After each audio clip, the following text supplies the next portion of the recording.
आप सुन रहे हैं किसान तक पॉडकास्ट गुड़ की डली। हर सुबह एक मीठी बात। नमस्कार, मैं हूं सनिका और आज की मीठी बात जुड़ी है मध्य प्रदेश से। मध्य प्रदेश सरकार ने पराली जलाने की समस्या को रोकने और फसल अवशेष प्रबंधन को बढ़ावा देने के लिए किसानों के हित में एक नई योजना शुरू की है। अब किसानों को स्ट्रॉ रीपर खरीदने पर भारी सब्सिडी दी जा रही है। इससे खेतों में फसल कटाई के बाद बची पराली को जलाने की जरूरत नहीं पड़ेगी, जिससे वायु प्रदूषण में कमी आएगी और खेतों की उर्वरकता बनी रहेगी। मध्य प्रदेश कृषि विभाग की ओर से मिली जानकारी के मुताबिक स्ट्रॉ रीपर पर सब्सिडी के लिए आवेदन की प्रक्रिया 3 अक्टूबर 2025 से शुरू हो चुकी है।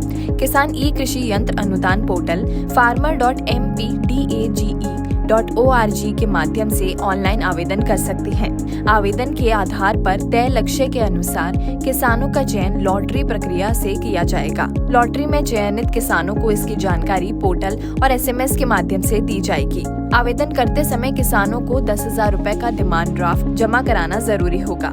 ये ड्राफ्ट संबंधित जिले के सहायक कृषि यंत्री के नाम से बनवाना होगा। बिना डिमांड ड्राफ्ट के आवेदन अमान्य माना जाएगा।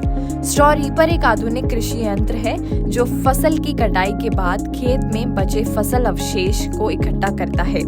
इन अवशेषों का उपयोग किसान पशु चारे, जैविक खाद या ऊर्जा उत्पादन में कर सकते हैं। अब आइए जानते हैं कि कितनी सब्सिडी मिलेगी। मध्य प्रदेश सरकार की इस योजना के तहत किसानों को 40 से 50% तक की सब्सिडी दी जा रही है।